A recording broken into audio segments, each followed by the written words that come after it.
Rescue Tales. Here we go. Now kinkajous, they're looking for two different things when they're out at night. One, fruit. There you go. Yeah, so they'll be looking for fruit, and the second is flowers. Now kinkajous love flowers, but they do more than just love flowers. They actually cross-pollinate the entire rainforest overnight. So we're talking the honeybees of the nighttime. They have a 4-inch long tongue that they'll stick all the way in the flower, get all that good honey and everything out, nectar, get it all over their face, then they'll go to the next flower and do that over and over and over again. I mean, without the kinkajou or the bats of that area, some flowers wouldn't even survive. There are certain flowers in that area that only bloom at night. I know, it's crazy. So it's up to the kinkajou. Now we got Homie here because somebody thought it was a good idea to have a kinkajou as a pet. Well, they kept her in a small bird cage in their kitchen. That doesn't seem very fair to her, right? Exactly. So now she gets to be here and do these wonderful programs with us ever since. I think kinkajous are probably one of the most unique animals I've gotten to be able to work with, from her prehensile tail to her awesome wrists that help her go up and down trees head first, to her awesome canine teeth and that spine system that is just like a raccoon. Well, while the kinkajou is out in the rainforest doing their job, our next guest is actually going to be a local here in Florida. Thanks for hanging out with me and the kinkajou. Let's go. All right, and this is Twitch, our Virginia opossum. This is originally an East Coast animal, but they spread all across the United States while the railroad tracks being built. In fact, they're brought state to state as a food source. However, though, we came across Twitch here because one night a lady was driving home and she saw a cute little fur ball run across the road. And she had tried her best to stop, but she had accidentally hit that fur ball. So she got out of her car and saw that she had hit an opossum. However, though, this lady was really, really smart. She had done the research and she remembered reading somewhere that opossums are marsupial. And we know marsupials ain't out the pouch, but what do they keep in that pouch? So what do they keep in that pouch?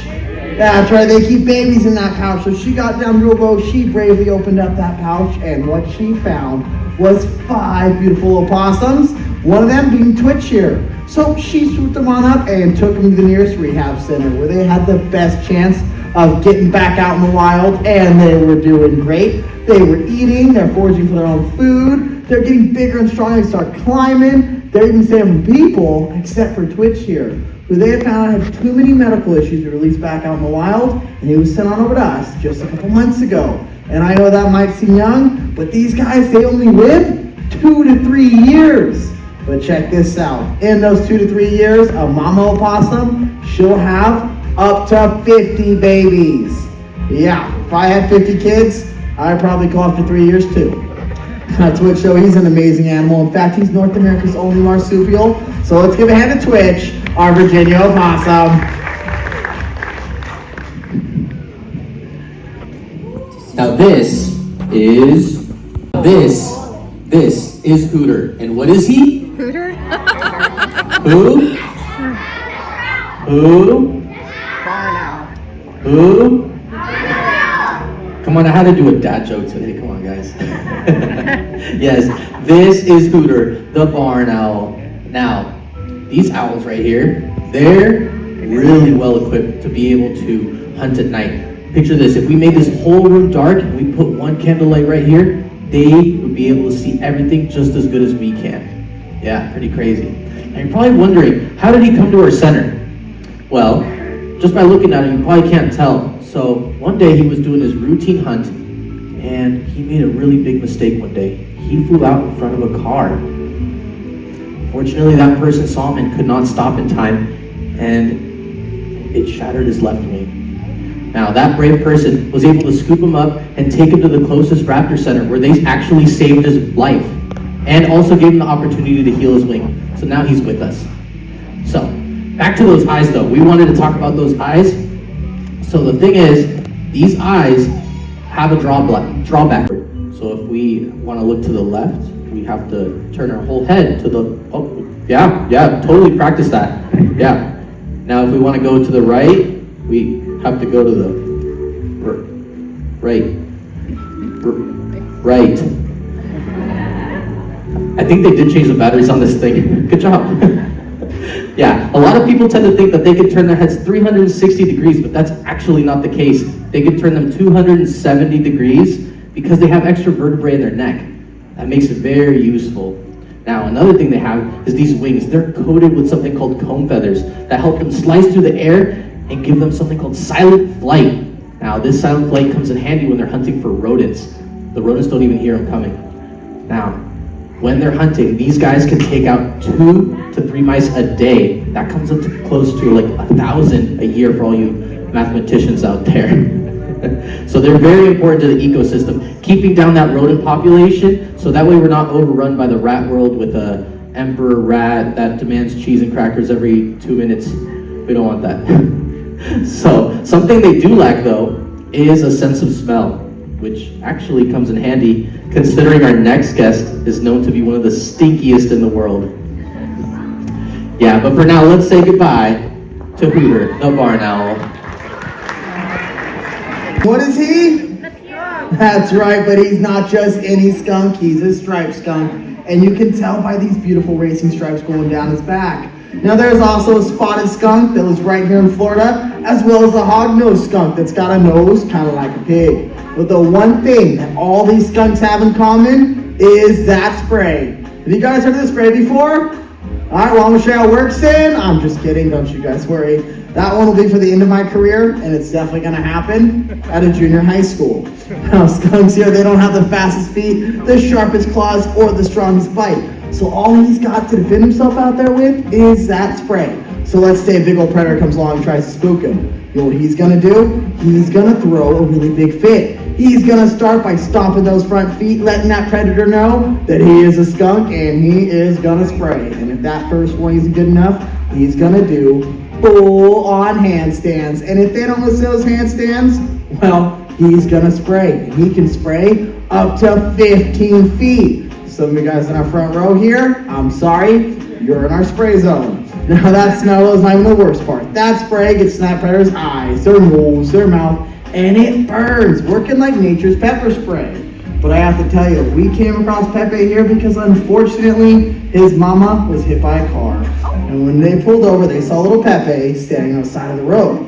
There's nothing cuter than a baby skunk. They look like little killer whales waddling down the road. So she swooped him on up and tried to make a pet out of him. And then if that wasn't enough, she also moved to sick lands. So when they got caught, they saw that Pepe here had no way to defend himself out in the wild, which is why he was sent on over to us. Now our next guest, you might not be able to see him, but boy, you'll hear him. But let's say goodbye to Pepe, our striped skunk. This is Giggles, our laughing kookaburra. Now, kookaburras, they're famous for that beautiful call that they make. I'm sure you guys have heard it before. It's, well, you're about to hear it now.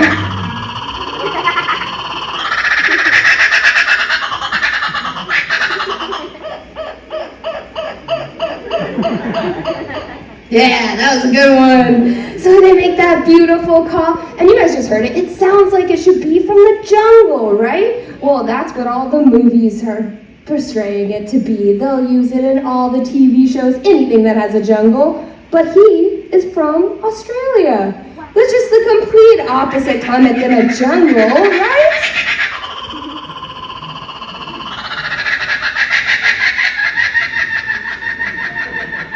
Exactly, he agrees. Do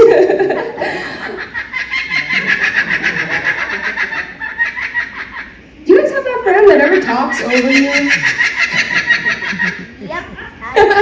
Yep. Well, kookaburras are famous for that call. I think that they should be famous for their hunting skills. Now, kookaburras here are one of the largest of the kingfisher family, but they don't eat fish. They eat mice, they'll eat lizards, they'll eat snakes. Oh, I saw a video once of a kookaburra.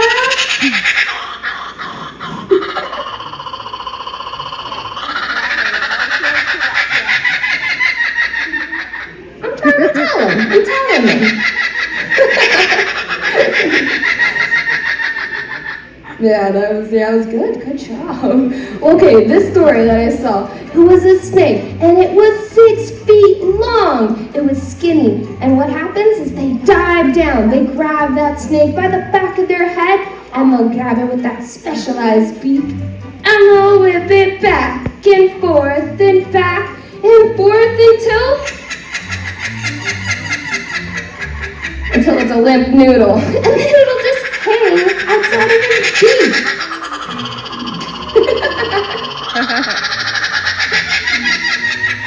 It'll take him 6 days to digest that snake. So we're talking kookaburra flying around, snake out of the beak. 6 days, yes. And when they're doing that, I mean, it sounds weird, right? But it works for the kookaburra. Now somebody fell in love with the kookaburra and thought it was a good idea to have them as their own. But you guys heard that call a couple times, right? We're talking every single morning at the break of dawn. And they lived in an apartment. So it's safe to say the neighbors weren't the biggest fan of Giggles here.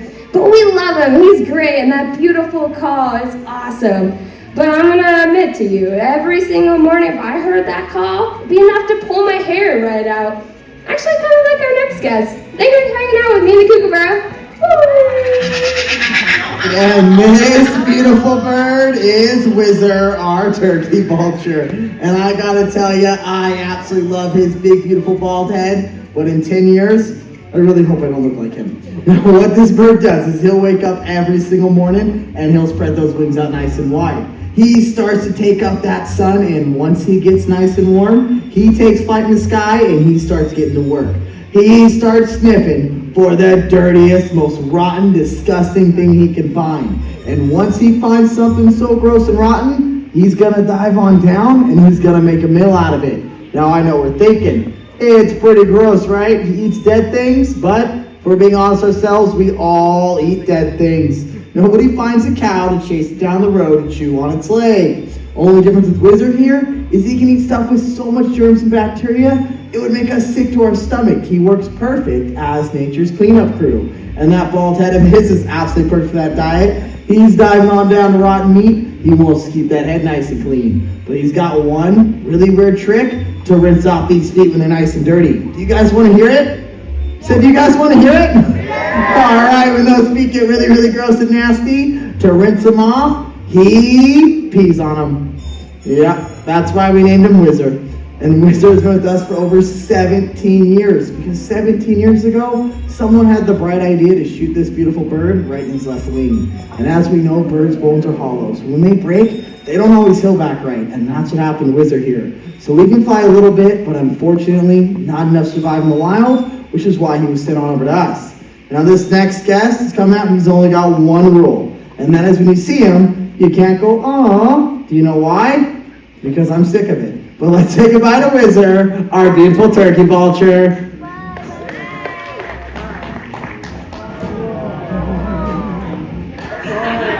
You guys have one job. This is Disco, the gray fox. And he came to us from a rehabber that found him abandoned. Now this rehab center had every intention of putting him back into the wild. But the rehabber that was assigned to him did all the wrong things. See, she cuddled on him, loved on him, let the kids and the dogs play with him. And when they brought him back to the rehab center, they had found out that she had completely ruined him. And he lost his healthy fear of humans. So that's when they called us 16 years ago. But here's the thing, gray foxes, they only live 7 to 8 years. He's 17 now. I guess that makes him a bit of a senior citizen, right? Which is why we had to bring him to Florida. Now these animals are amazing. They can scale up trees no problem with their cat-like movements. They look for rodents, they look for birds, grasses, berries. But the problem was that they were getting hunted down for this fur. And on top of that, we also introduced a non-native species called the European red fox that was taking over their environment and also eating all their food sources. Now, in recent years, we have found out that their numbers actually started to rise. That's pretty cool, right? Yeah. Now he is really cute, but man, is he stinky. And he uses that smell to be able to ward off other males away from his area. But he also uses it to attract the ladies. So try to contain yourselves, please. Stay in your seats. Yeah. So yes, he is very cute and he's very stinky, but we still love him. Now our next guest is nothing like this one, not soft and cuddly like this, no way. He, just brace yourselves because he can come off a bit prickly. But for now, let's say goodbye to Disco, the gray fox. All right, and this is Boris, the South American porcupine, also known as the quindu. So I'm sure you guys heard the stories of them shooting their quills. So here's what we're gonna do. On the count of 3, we're all gonna clap one time really loudly. When we do this, Boris is gonna turn towards the audience and he's gonna shoot 10 to 20 quills directly at you. So those of you in the front row here, cover your eyes. All right, ready? On the count of 3, ready? 1, 2, 3. Nothing happened. All right, let's try this again. Ready, one more time. 1, 2, 3. You guys know why nothing happened? Because porcupines can't shoot their quills. Those quills are just sharp, stiff, and pokey, and when another animal touches them, that's when those quills are left behind. It's not like they can spring-loaded and they can say fire missile 6 and shoot those quills out. But even though they can't shoot their quills, they are still amazing animals, making up some of the largest rodent species from the African and Indian crested porcupines, weighing up to 50 pounds and having quills up to 2 feet long in length, or the fuzzy little tree climber, the North American porcupine with barbed quills. But my absolute favorite to talk about is the South American porcupine. Those aren't real, buddy. So, this is South American porcupine, having over 30,000 quills covering every inch of his body, except for that cute little button nose of his, the very pads of his feet, and the tip of this prehensile tail. And you'll find these guys sitting up high in a hollow tree, waiting for nightfall. When nighttime comes, that's when they go out for their nightly excursions, with confidence because of that awesome hairdo. And they use this tail here to hold onto the branches while they search for their food, things like fruits and flowers. But let's say a predator does come along and tries to scare him. You know what he's gonna do? He's gonna shake his entire body like a big spiky maraca, letting that animal know that he is gonna make one extremely prickly male. Now we came across Boris here because he came to us from an animal production company that was shut down due to lack of funding. So he's retired from life on the big screen to now doing programs with us. I think he's absolutely amazing though. Let's give a hand to Boris, our pokey friend, the quindu. Now, did you guys enjoy all those awesome animals?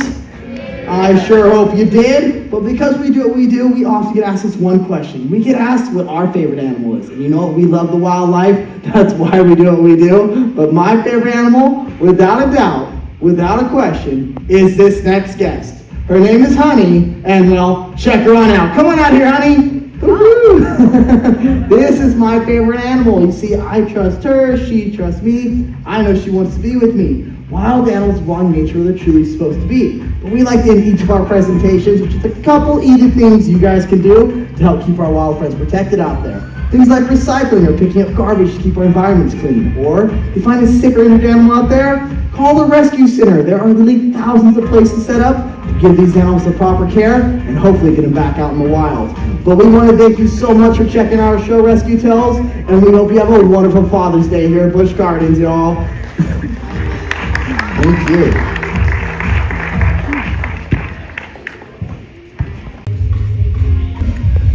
Oh, there you go. Oh.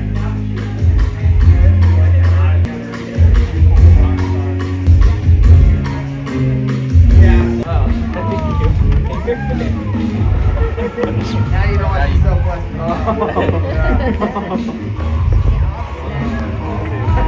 She just put her hand up for a handshake. Oh, what a sweet girl. Yeah, he's like, you got more?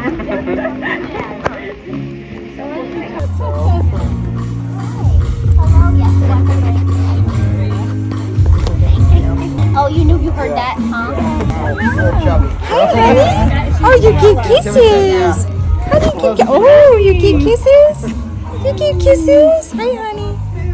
Oh, you're so sweet.